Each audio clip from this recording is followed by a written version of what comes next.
Hello, कैसे हो आप सब। तो मैं विशाल शिकारा स्वागत करता हूँ आपका हमारे यूट्यूब चैनल। ठीक है। जैसे कि आपको पता है, इस बुक का कंप्लीट आपको सॉल्यूशन कराया जा रहा है। सबसे पहले जो टॉपिक आपका मेंसुरेशन 2D चल रहा है और ये जल्दी खत्म होने वाला है। इसके बाद मेंसुरेशन 3D और उसके बाद हम ज्योमेट्री पे बात करने वाले हैं। ठीक है, तो ज़्यादा लेट ना करते हुए क्वेश्चंस की तरफ चलते हैं। इससे पहले लगभग आपकी 8 क्लास हो चुकी हैं। अगर आपने नहीं की हो तो प्लीज़ एक बार उनको जाके कर लीजिए। सीक्वेंस से क्वेश्चन हो रहे हैं, 1 2 3 4 से अपना सारा लगभग 80 क्वेश्चन आपके हो चुके हैं। और अगर आपके पास ये बुक है तो मैं फिर कहूँगा बुक को साथ लेके जरूर बैठें, क्योंकि हो सकता है कि कुछ सॉल्यूशन मैं आपको थोड़े से अलग प्रोवाइड कराऊं, तो आप उसको साथ के साथ नोट डाउन कर लो। ठीक है, चलिए। यहाँ से ये क्वेश्चन हमने कर लिया था। ठीक है, 76 हो गया था और उसके बाद ये वाला भी आपका हो ही गया था। ठीक है, हाँ ये भी हो गया था। कल की क्लास में जो लास्ट क्वेश्चन था ये था, इसके बाद हमें कंटिन्यू करना है। ठीक है, चलिए।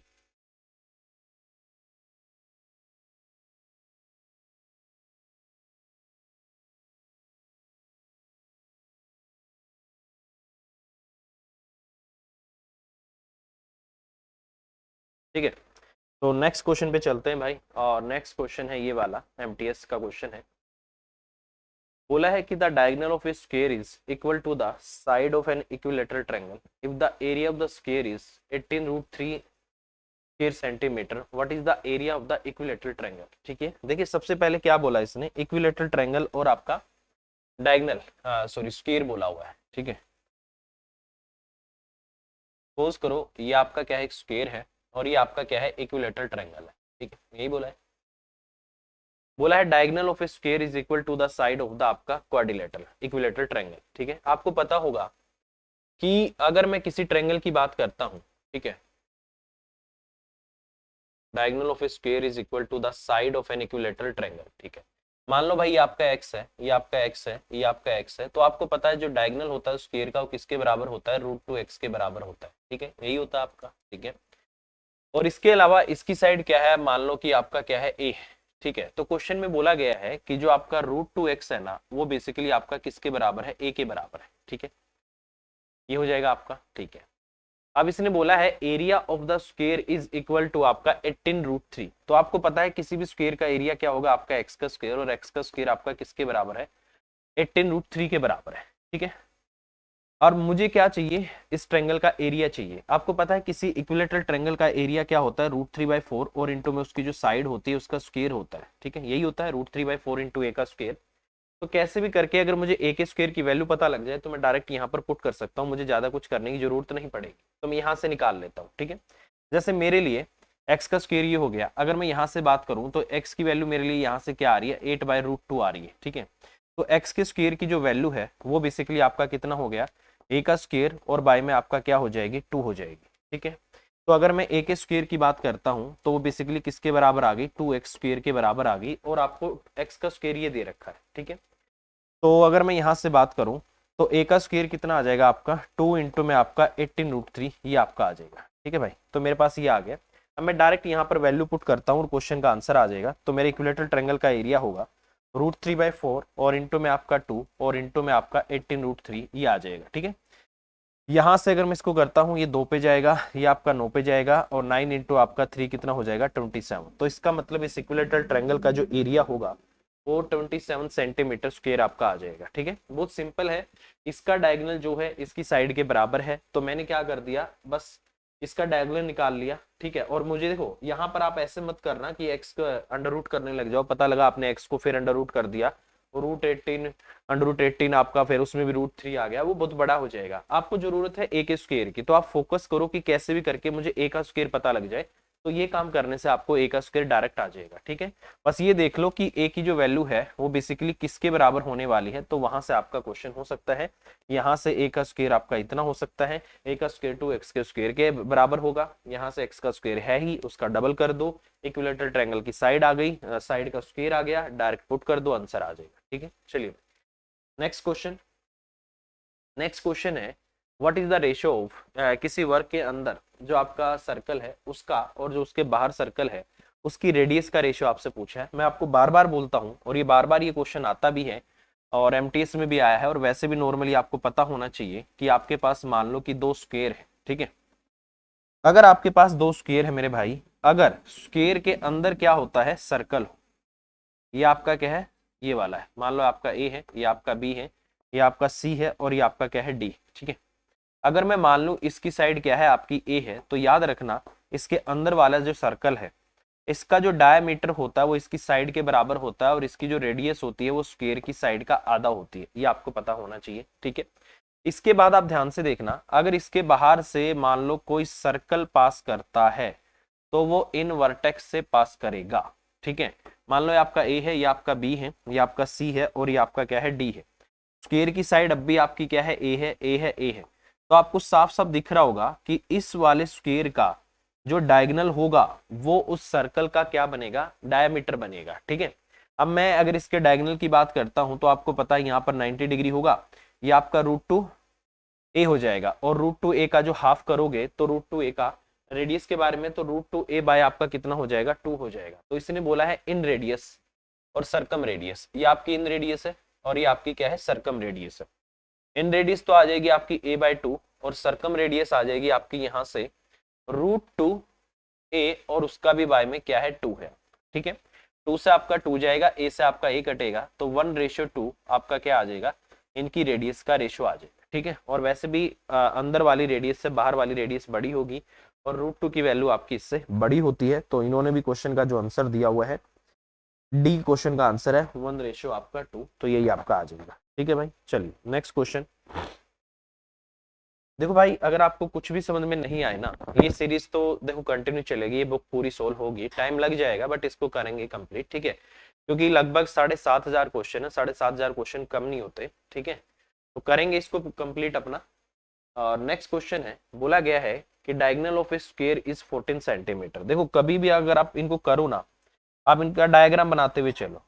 ठीक है, आप इनका क्या करो, डायग्राम बनाते हुए चलो। इसने बोला है कि इसका ये क्या है, आपका एक स्क्वायर है। ठीक है, ये आपका ए हो जाएगा, ये आपका बी हो जाएगा, ये आपका सी हो जाएगा और ये आपका डी हो जाएगा। ये इसका क्या है, डायगोनल है। ठीक है, आपको पता है कि स्क्वायर का हर एक एंगल क्या होता है, आपका 90 डिग्री होता है। इसका डायगोनल आपका ये है, मान लो इसकी साइड आपकी ए है, ये आपका ए है, ये आपका ए है, तो ये आपका क्या हो जाएगा, √2a हो जाएगा।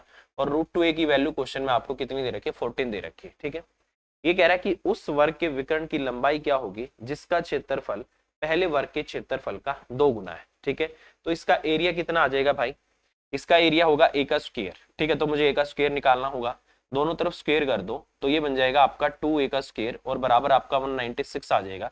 तो ए के स्क्वायर की वैल्यू यहाँ से आपकी 88 आ गई। ठीक है भाई, सॉरी 98 आ गई आपकी, क्या आ गई, 98। तो ये हो गया आपका 98। ठीक है, ये कह रहा है कि दूसरे वाले का जो एरिया है वो इसका डबल है, तो दूसरे का एरिया आपका 2a का स्क्वायर है, तो ये हो जाएगा आपका यहाँ से 196 हो जाएगा, ये आपका इतना हो गया, दूसरे वाले का एरिया आपका इतना आ गया। ठीक है, कह रहा है कि उसका डायगोनल क्या होगा। अब सिंपल सी बात है मेरे भाई, ये देखो एरिया निकालने के दो तरीके होते हैं। स्क्वायर का एरिया निकालने का एक तो तरीका होता है कि जो उसकी साइड है उसका आप क्या कर दो, स्क्वायर कर दो, और एक तरीका होता है कि अगर आपको डायगोनल पता हो तो 1/2 इंटू में उसका जो डायगोनल है उसका आपका स्क्वायर कर दो। ये दोनों तरीके हैं किसी भी स्क्वायर का एरिया निकालने के। ठीक है, तो आप किसी से भी जा सकते हो। अब मुझे देखो ये पता लग गया। ठीक है, ये हो गया आपका उस, ठीक है, अब देखो अगर मेरे पास एक दूसरा स्क्वायर है, ठीक है, मान लो इसकी साइड क्या है, आपकी एक्स है। ठीक है, ये आपका एक्स है और ये आपका एक्स है और ये आपका इतना है। ठीक है, इसका मतलब क्या हो गया कि यहाँ से x का स्क्वायर आपका 196 आ गया, तो x की वैल्यू आपकी कितनी आ गई, 14 आ गई। ये कह रहा है नहीं नहीं मुझे तो इसका ना डायगोनल बताओ, तो डायगोनल आपका कितना आ जाएगा, यहाँ से आपका 14√2, तो 14√2 आपके क्वेश्चन का आंसर होगा। ठीक है भाई, क्या आ जाएगा आपके क्वेश्चन का आंसर, 14√2। तो इस तरीके से ये होगा आपके क्वेश्चन का आंसर। सिंपल है, कुछ नहीं करना, जो ये बोलता जाए ना क्वेश्चन स्टेटमेंट में जो बोलता जाए आप वो करते चले जाओ, बाकी ऐसा कुछ भी नहीं कि आप ना कर पाओ। ठीक है, एक तो ये तरीका है, इस तरीके से ज्यादा करोगे तो आप यहीं से साइड से खेल सकते हो, बट उससे कंफ्यूजन होने के चांस ज्यादा हैं, तो ये आपको ज्यादा आसान पड़ेगा, इससे करिए। क्वेश्चन का आंसर आपका यहाँ से कितना आ जाएगा, 14√2। ठीक है भाई, चलिए नेक्स्ट। नेक्स्ट क्वेश्चन है कि इन द गिवन फिगर, ये अच्छा क्वेश्चन है। In the given figure ABCD is a square, EFGH is a square, phone by joining mid point of side of ABCD। ठीक है, ABCD आपका एक स्क्वायर है, इसके अंदर आपने यहां से EFGH एक स्क्वायर बना रखा है जो कि बाहर वाले स्क्वायर ABCD की मिड पॉइंट्स को मिलाकर बना हुआ है। ठीक है, ये सारे इसके क्या है, मिड पॉइंट्स। ठीक है भाई, ये सभी क्या है, इसके मिड पॉइंट्स है, इनको मिलाकर बना है। ठीक है, फिर इन्होंने बोला है LMNO is square form by joining the mid point of side EFGH। अब इसके अंदर जो आपने बना रखा है ना भाई, ये वाला, ये इसके मिड पॉइंट्स को लेके बना हुआ है। ठीक है, ये इसके मिड पॉइंट्स को लेके बना हुआ है। ठीक है, तो area of the circle is 38.5 centimetre square, then what is the area of square ABCD। आपसे पूछा है बाहर वाले स्क्वायर ABCD का एरिया क्या होगा, आपको इस वाले सर्कल की रेडियस दे रखी है, तो आपको एरिया निकालना है। ठीक है, देखिए इसके लिए एक छोटा सा कंसेप्ट समझ लो, अगर ये कंसेप्ट समझ में आ गया तो आप आराम से क्वेश्चन कर पाओगे। ठीक है, देखिए भाई, मान लो आपके पास एक स्क्वायर है ये वाला। ठीक है, अगर मैं इसकी बात करता हूं, जैसे आपका A है और आपका B है और आपका C है और आपका क्या है, D है। ठीक है, और इसकी साइड में 2A मान लेता हूँ, इसकी साइड मैंने 2A मान ली, इसकी साइड मैंने 2A मान ली, और इसकी साइड मेरी क्या है, 2A। ठीक है, ये इसका क्या है, मिड पॉइंट है, ये इसका क्या है, मिड पॉइंट है, ये इसका मिड पॉइंट है, और ये इसका क्या है, मिड पॉइंट है। इनको यहाँ मिला दो, तो यहाँ मिला दो, तो यहाँ मिला दो। ठीक है, तो इसने बोला है कि आपने ना एक अंदर एक छोटा सा स्क्वायर बना दिया, इसका एरिया क्या होगा। ठीक है, या फिर बाहर वाले का और अंदर वाले के एरिया का रेशियो क्या होगा, ये आपसे पूछा है। एक छोटी सी बात बताना, आपको पता होगा कि स्क्वायर का जो ईच एंगल होता है वो क्या होता है, आपका 90 डिग्री होता है। ठीक है, ये आपका क्या होता है, 90 डिग्री होता है, ये हो जाएगा। अब मुझे ये पता लग गया कि मिड पॉइंट है, तो ये ए हो जाएगा, क्योंकि इक्वल इक्वल हो जाएगा आपका, क्योंकि मिड पॉइंट है सारे आपके। ठीक है, तो अगर मैं यहाँ से पाइथागोरस लगा दूं, तो पाइथागोरस से ये साइड कितनी आ जाएगी, क्या आपकी √2a आ जाएगी, तो ये साइड आपकी कितनी आ गई, √2a आ गई। ठीक है भाई, तो इस स्क्वायर की साइड आ गई आपकी आपकी √2। ठीक है, अगर मैं आपसे बोलूं बाहर वाले का एरिया क्या होगा, तो बाहर वाले का जो आपका एरिया होगा, आप बोलोगे सर 2a का स्क्वायर होगा, मतलब आपका 4a का स्क्वायर हो जाएगा। और मैं आपसे पूछूं अंदर वाले का, अंदर वाले की साइड आपकी √2a आ गई, तो उसका स्क्वायर करने से आपका 2a का स्क्वायर आ जाएगा, एक स्क्वायर से एक स्क्वायर कटेगा, और ये 2 रेशियो आपका क्या आएगा, 1 आएगा। ठीक है, तो यहाँ से क्या कंसेप्ट निकल कर आया, यहाँ से ये कंसेप्ट निकल कर आया कि अगर आपके पास एक स्क्वायर है और उस स्क्वायर की चारों साइड्स के मिड पॉइंट को मिला करके आपने एक और स्क्वायर बना दिया है, तो उसका जो एरिया होगा वो बाहर वाले के एरिया का आधा होगा। या फिर आप ये भी बोल सकते हो कि अगर आपको इसका एरिया पता है, तो बाहर वाले स्क्वायर का जो एरिया होगा अंदर वाले स्क्वायर के एरिया का डबल होगा। तो ये कंसेप्ट हमेशा याद रखना, लगेगा कब, जब जब स्क्वायर की साइड्स के मिड पॉइंट को मिला करके आपने एक स्क्वायर बना रखा हो, ऐसा नहीं कि कहीं भी लगा दो। ठीक है, तो यही कंसेप्ट आपको लगाना है। अब जैसे ये तो इसमें लग गया, इसी तरीके से अगर इसके मिड पॉइंट्स को मिलाकर आपने एक स्क्वायर और बना दिया, ठीक है, यहां से आपने एक और बना दिया है, तो याद रखना इस येलो वाले से हाफ एरिया होगा इस ग्रीन वाले का। ठीक है, मतलब इसका अगर एरिया 1 होगा, तो येलो वाले का आपका क्या होगा, 2 होगा, इसका डबल। और अगर इसका 1 है, इसका 2 है, तो बाहर वाले का कितना हो जाएगा, आपका 4। मतलब ये हाफ हाफ होते चले जाएंगे, ये 1 है ग्रीन वाला है, इसका डबल येलो वाले का होगा, डबल येलो वाले से डबल आपका उसका होगा। ठीक है, तो इस तरीके से आपको करना है। तो ये आपको मेरे हिसाब से आपको समझ आ रहा होगा। ठीक है, चलिए अब यही कंसेप्ट आपको इस क्वेश्चन में लगा देना है। ठीक है, चलो भाई लगाते हैं।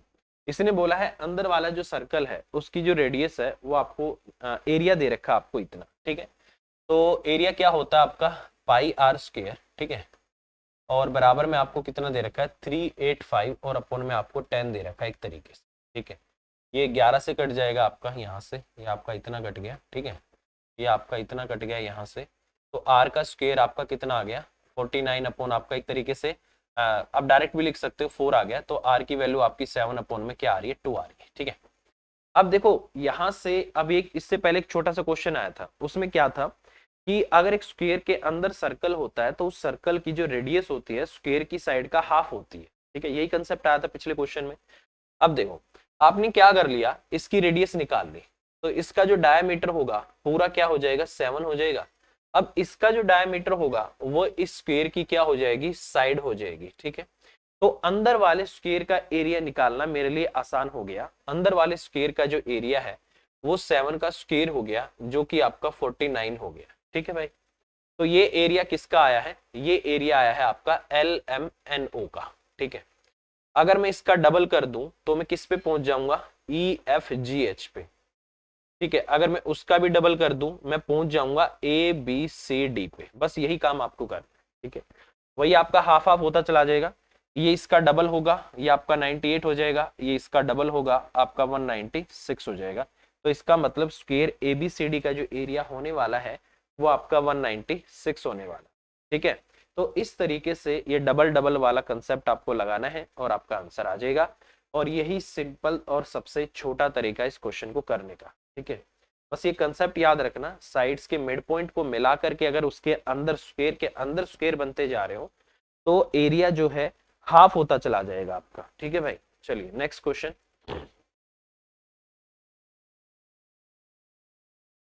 चलिए नेक्स्ट क्वेश्चन है, diagonal of a rectangle field is 18 metre. एक आयताकार मैदान का जो विकर्ण है 18 मीटर है, क्षेत्रफल इतना है, 9 रुपए प्रति मीटर की लागत से क्षेत्र की बाड़बंदी कराने का कुल खर्च कितना आएगा, ये आपसे पूछा है। मैं आपको ये बार बार बोलता हूँ, काफी बच्चे ये पूछते हैं सर इसको किससे मल्टीप्लाई किया जाए। ये बेसिकली अगर यहाँ पर जो कॉस्ट है पर यूनिट आपको दे रखी होती है तो हमेशा लेंथ से या फिर पैरामीटर से मल्टीप्लाई करते हैं, और अगर पर स्क्वायर मीटर दे रखी है तो हमेशा एरिया से मल्टीप्लाई करते हैं। तो वो कॉस्ट आपको बताती है किससे गुना करना है, ठीक है। अब देखो हमारे पास क्या है, एक रेक्टेंगल है, तो व्हाइट कलर हो गया। चलो भाई, ये कह रहा है कि हमारे पास क्या है, एक रेक्टेंगल है, ठीक है, ये हो गया आपका। इसने बोला है इसका जो डायगोनल है, डायगोनल ऑफ ए रेक्टेंगल, मान लो इसकी लंबाई है और ये इसकी लंबाई है और ये इसकी चौड़ाई है और ये इसकी चौड़ाई है। आपको पता होगा कि जो रेक्टेंगल होता है उसका ईच एंगल 90 डिग्री होता है, दोनों डायगोनल आपस में बराबर होते हैं, डायगोनल एक दूसरे को बाइसेक्ट करते हैं पर 90 डिग्री पे नहीं करते, ठीक है। अब इसने जो डायगोनल आपको दे रखा है 18 दे रखा है। आपको पता है डायगोनल कैसे निकलता है, डायगोनल होता है आपका अंडर रूट में एल का स्क्वायर और प्लस आपका बी का स्क्वायर होता है। तो डायगोनल का जो आपका स्क्वायर होगा वो बेसिकली आपका एल का स्क्वायर और प्लस में आपका बी का स्क्वायर हो जाता है, ठीक है। फिर इसने बोला हुआ है कि इसका एरिया आपको 126 दिया हुआ है, एरिया किसके बराबर होगा आपका एल इंटू में बी के बराबर हो जाएगा। कह रहा है कि इसके चारों तरफ बाड़बंदी कराने का कुल खर्च कितना आएगा। तो जो चारों तरफ आपकी जो बाड़बंदी होगी वो बेसिकली 2 इंटू में एल प्लस बी पे होगी, ठीक है, यहाँ पर होगी। अब देखो एक तो तरीका क्या होता है कि मैं इसको ट्रिपलेट से करूं, ट्रिपलेट मतलब राइट एंगल ट्रायंगल बन रहा है, अगर राइट एंगल ट्रायंगल बनेगा तो वहां पर पाइथागोरस आपकी फॉलो होगी। मैंने आपको बहुत सारे ट्रिपलेट बताए थे, 3 4 5 बताया था, 5 12 13 था, 7 24 25 था, 8 15 17 था, 9 40 41 था, ठीक है, 11 60 61 था, 20 21 29 था, 12 35 37 था, 13 84 85 था। तो इतने सारे ट्रिपलेट होते हैं और कई बार इन्हीं से 1 से 2 से 3 से 4 से मल्टीप्लाई करके बड़ा ट्रिपलेट बना दिया जाता है, ठीक है। तो उससे भी आप क्वेश्चन पे जा सकते हो, नहीं तो फिर आपको क्या करना पड़ेगा, मुझे यहाँ पर पहुंचना है, मुझे इसकी वैल्यू पता है, मुझे इसकी वैल्यू पता है, मुझे इस पे पहुंचना है। तो इस एक तरीके से आपको दिख रहा होगा ये ए का स्क्वायर प्लस बी का स्क्वायर वाला वही आपका फॉर्मूला बन जाएगा, ठीक है। मुझे इस पे जाना है, ठीक है। चलिए भाई, और अगर मैं यहाँ से बात करता हूँ तो ये मुझे दे रखा है कितना, 18, 18 का स्क्वायर आपका कितना हो गया, 324 हो गया, और ये हो गया आपका एल का स्क्वायर और प्लस में बी के स्क्वायर की आपकी वैल्यू हो गई, ठीक है। अब आपको पता है कि L प्लस जो B है उसका जो होल स्क्वायर होगा वो किसके बराबर होगा, L का स्क्वायर प्लस आपका B का स्क्वायर और प्लस आपका 2LB, इसके बराबर हो जाएगा। अब मुझे एक बात बता दो, इसकी वैल्यू मुझे कितनी पता है, 324 मुझे पता है, ठीक है। और वो आपका कितना दे रखा है एरिया, LB आपको इतना दे रखा है, 2 6 12, 2 दूनी 4 और 1 5, और ये आपका इतना आ गया, ठीक है। इसका मतलब यहाँ से L प्लस जो B है उसका जो होल स्क्वायर है एक तरीके से आपका 4 2 6 5 2 7, 3 और 2 आपका 5 आ गया। तो L प्लस बी की जो वैल्यू आपकी कितनी आ जाएगी, अंडर रूट करने से आपका 24 आ गया, ठीक है। मुझे किसकी जरूरत है, 2 इंटू एल प्लस बी की, तो 2 गुना में आपका 24, ये पैरामीटर हो गया। इस पे आपको क्या करना है, बाड़ लगानी है, और किस रुपए से करानी है, पर इतने मीटर आ गया 9 रुपए के हिसाब से, तो ये आपका इतना आ जाएगा, ठीक है। 24 दूनी आपका 48 और आपका 9, यूनिट डिजिट आपकी इतनी आ रही है, ठीक है, 432। तो इसका मतलब 432 रुपए आपकी टोटल लागत आएगी इस पे आपको बाड़ लगाने की, ठीक है। क्या आंसर आएगा आपका इसको, 432, ठीक है भाई, यही आपको क्वेश्चन में दिया हुआ है, ठीक है। चलिए नेक्स्ट क्वेश्चन। नेक्स्ट क्वेश्चन है कि एक 10 मीटर और 8 मीटर और 6 मीटर माप वाले आयताकार टैंक है जिसके ऊपर 1 मीटर की त्रिज्या का एक वर्ताकार छेद है, तो ऐसे टैंक को बनाने के लिए लोहे की कितनी चादर की आवश्यकता होगी, एक दशमलव पॉइंट तक आपको बताना है। ठीक है, वैसे क्वेश्चन आपका 3D में जाना चाहिए, क्योंकि 10 × 8 जो आपका 6 है, 3 डायमेंशन आपको दे रखी है, और 3 डायमेंशन कहाँ पर होती है, 3D में होती है। 3D का मतलब ही होता है 3 डायमेंशन। ठीक है, वहां पर आपका होना चाहिए था, इसको कोई इश्यू नहीं है। देखो भाई, इसने बोला एक तरीके से आपके पास क्या है, एक क्यूबॉइड है आपके पास। ठीक है, तो ऐसे मिला दो, तो ऐसे मिला दो, तो ऐसे, और इसको ऐसे। ठीक है, ये आपका क्या है, 10 है, ये आपका 8 है, और ये आपका क्या है, 6 है। इसने बोला है कि इसके ऊपर 1 मीटर की त्रिज्या का एक वृत्ताकार छेद है, तो ऐसे टैंक को बनाने के लिए यहाँ पर एक वृत्ताकार क्या है, छेद है आपका ऐसे। ठीक है, 1 मीटर का है। ठीक है, 1 मीटर त्रिज्या का है। ठीक है, ऐसे बना हुआ है। तो बोला है इसको बनाने के लिए कितने चादर की आवश्यकता होगी। देखिए, बहुत सिंपल क्वेश्चन है, क्यूबॉइड है, तो इसको पूरा का पूरा अगर मैं बनाऊंगा तो इसका क्या हो जाएगा, टोटल सरफेस एरिया आ जाएगा। उस टोटल सरफेस एरिया में से इस सर्कल का एरिया माइनस कर दो, तो क्या हो जाएगा आपका, बाकी का चादर का एरिया आ जाएगा जो जरूरत है हमें इसको बनाने के लिए। ठीक है, तो ये आपका कितना आ जाएगा, यहाँ से अगर मैं बात करूँ एरिया की, अगर मैं बात करता हूँ तो इसको मैं कैसे करूंगा, इसका टोटल सरफेस एरिया आपका 2 × LB प्लस आपका LH और प्लस आपका BH, उसमें से माइनस कर देना है आपको πr² को। आपका वो एरिया आ जाएगा जो आपको इसकी जरूरत है, क्योंकि ये तो है ही है, ये तो बनेगा ही बनेगा, उसमें से इसको हटा दो। ठीक है, तो कितना आ जाएगा, अगर मैं यहाँ से बात करता हूँ तो आपका 2 में LB आपका यहाँ से 80 आ जाएगा, तो आपका 48 आ जाएगा, ये आपका 60 भी आ जाएगा। ठीक है, और माइनस में आपका 22/7 है, रेडियस आपको 1 दे रखी है, तो आपका इतना आ जाएगा। ठीक है, यहाँ से अगर मैं बात करूँ 140 है, और 48 188।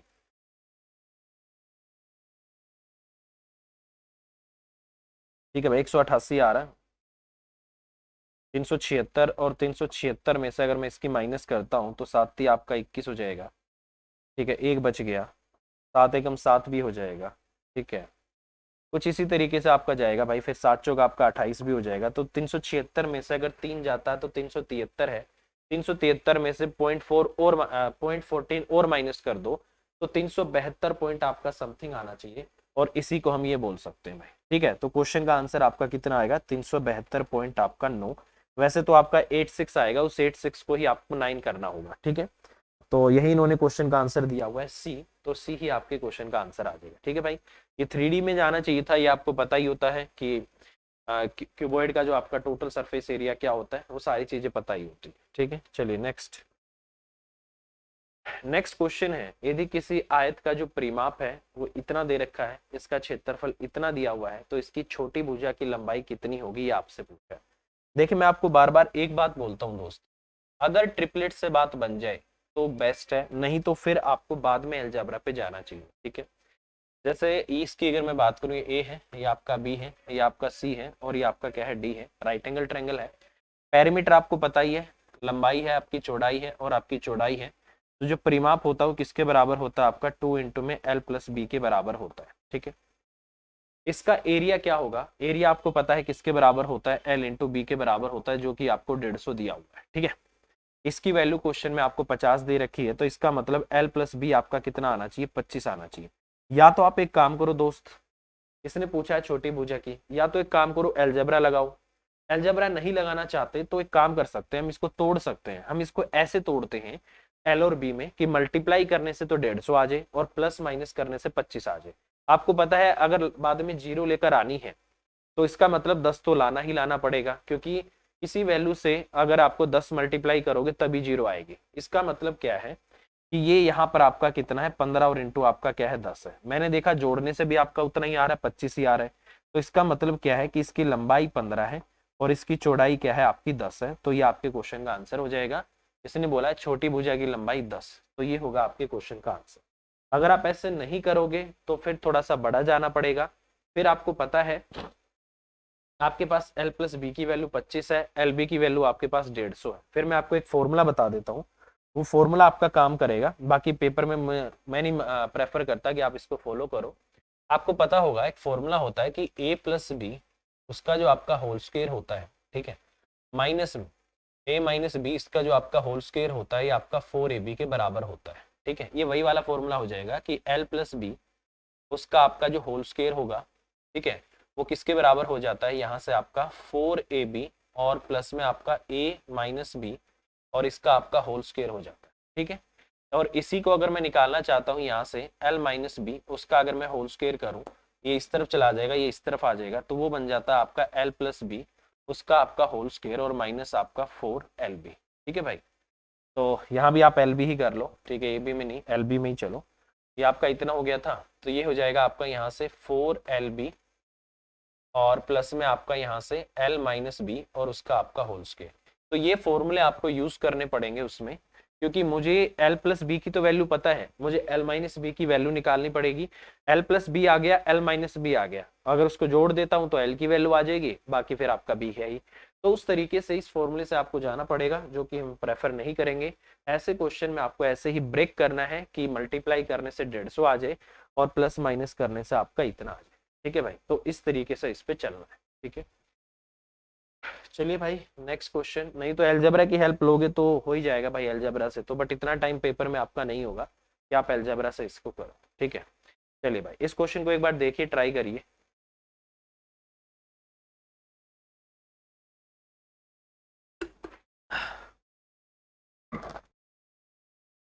चलिए भाई, क्वेश्चन में बोला गया कि in the given figure P Q R S is a rectangle and a semi circle with S R S diameter S R. ठीक है, इसका डायमीटर है। एक काम करते हैं, सबसे पहले इसका एक सेंटर डिसाइड कर लेते हैं। ये इसका क्या है, सेंटर है। ठीक है, as a diameter a circle is drawn as shown in the figure, ये वाला, इसमें क्यू आर आपका कितना है, 7 है। अगर ये इसका सेंटर होगा भाई, ठीक है, तो आपको पता है यहाँ से ये आपका, ठीक है, अगर इसको, ठीक है, अच्छा ठीक है, एक वर्त बनाया गया है, क्यू आर आपका 7 है, तो छोटे वर्त की त्रिज्या क्या हो। देखो भाई एक बात बताना, अगर ये इसका सेंटर है तो आपको पता है सेंटर से मैं कहीं पर भी मिला दूं तो वो क्या कहलाती है, रेडियस कहलाती है। और आपको पता है ये रेडियस पे टेंजेंट है तो परपेंडिकुलर होगी, तो ये 7 होगा, तो इसका मतलब ये भी क्या है, आपका 7 है।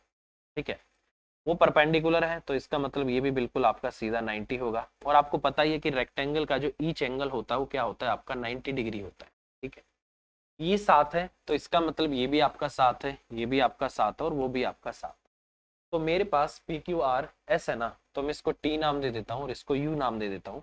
तो मेरे पास क्यू आर टी यू एक छोटा सा क्या बन गया, स्क्वायर बन गया। ठीक है, समझ रहे हो, क्योंकि इसका एक सेंटर डिसाइड होगा, ये आपकी सेंटर से सर्कमफ्रेंस पे कहीं भी मिला दो आपकी रेडियस ही होती है। ठीक है, ये आपका इतना। सेम कंसेप्ट अगर मैं यहाँ से सोचूं तो ये आपका 7 हो गया, इसने बोला इसकी रेडियस बताओ। देखो भाई, ये यहाँ से इसका सेंटर डिसाइड करते हैं, यहाँ मिला देते हैं। ठीक है, ये भी टेंजेंट होगी, ये भी आपकी टेंजेंट होगी, ये एंगल आपका रेक्टेंगल का है तो पहले से 90 हो जाएगा। ठीक है, यहाँ से इसको मिला दो, ये तो आपकी 7 ही होगी, यहाँ से यहाँ तक ये तो आपकी 7 हो जाएगी। ठीक है, पता है आपको सर्कमफ्रेंस से तक मिलाना है तो ये तो आपकी 7 हो जाएगी। उसके बाद अगर मैं यहाँ से बात करूं, यहाँ पर भी वही छोटा सा कंसेप्ट लगेगा, ये आपकी रेडियस होगी, ये आपकी रेडियस होगी, ये आपकी रेडियस होगी, ये आपकी रेडियस होगी। ठीक है, अब जो इस कोने में जो ये वाली जगह है ना भाई, ये वाली जगह आप रेडियस, अगर मैं इसको यहाँ तक लेके जाता हूँ तो ये सिर्फ रेडियस बनेगी। तो ये व्हाइट वाला जो छोटा सा पार्ट है ना, इसमें जो लेंथ है वो रह जाएगी। तो इसके लिए हमें क्या करना है, हमारे लिए ये वाला भी एक छोटा सा स्क्वायर बन गया, ये भी 90, ये भी 90, ये भी 90, तो ये अपने आप 90। तो ये यहाँ से यहाँ तक जो पूरी लेंथ बनेगी ना, ये बेसिकली क्या होगा, इसका डायगोनल बन जाएगा, इस छोटे से स्क्वायर का डायगोनल बन जाएगा और ये हो जाएगा आपका √2r। ठीक है, समझ रहे हो, ये आपका कितना हो जाएगा, √2r हो जाएगा। ठीक है, कोई इश्यू नहीं, इसमें आपको दिक्कत नहीं आनी चाहिए।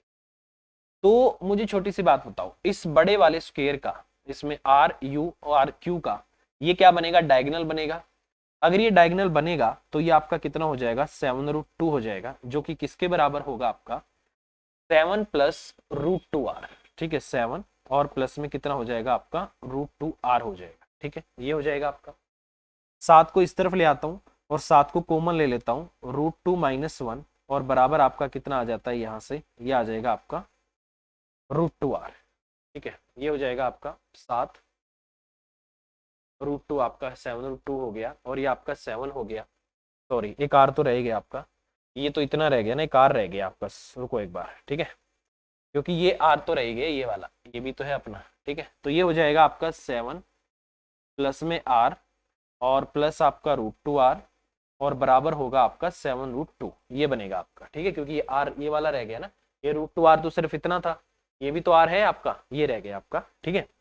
तो ये हो जाएगा आपका, यहाँ से इसमें से r कॉमन ले लेता हूँ, r इंटू में आपका √2 + 1 हो जाएगा, ठीक है। ये 7 उस तरफ जाएगा, 7 कॉमन आएगा, अंदर आपका √2 और माइनस आपका 1 बच जाएगा, ठीक है। तो रेडियस की वैल्यू कितनी आ जाएगी, यहाँ से आपका 7 इंटू में आपका √2 - 1 और नीचे आ जाएगा भाई साहब आपका √2 + 1, ठीक है। ऐसा ऑप्शन में है क्या? ऐसा ऑप्शन में कहीं भी नहीं है, ठीक है। तो अब मुझे क्या करना पड़ेगा, इसका मतलब मुझे यहाँ से रैशनलाइजेशन करना पड़ेगा। अगर मैं वो करता हूँ तो ये बन जाएगा आपका यहाँ से √2 - 1 और ये हो जाएगा आपका √2 - 1। अब √2 का स्क्वायर 2 होगा, 2 में से 1 जाएगा आपका 1 आ जाएगा, ठीक है। तो नीचे तो आपका 1 बचेगा।